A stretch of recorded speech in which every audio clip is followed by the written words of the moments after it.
everyone, welcome to Johnson.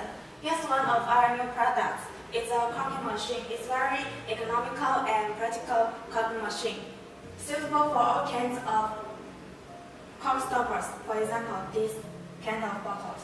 You can adjust here.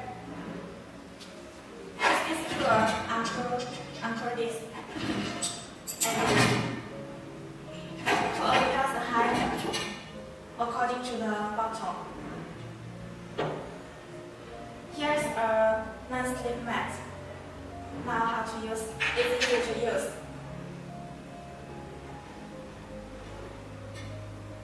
Firstly, put the caulk into the guide slip. Make sure the direction of the guide slip is right.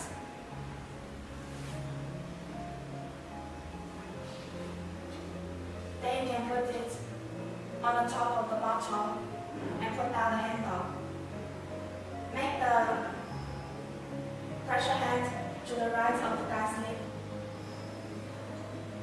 and press the caulk into the bottle. So easy. Remove the guide slip. You can check. And there's another method.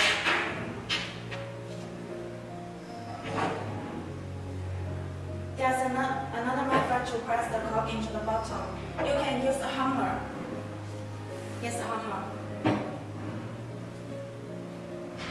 The usage is the same. For using an example, you can use this part like this and use a hammer hit it. The effort of the two methods will be the same and the machine will be more efficient. That's all. Any question, please feel free to contact us.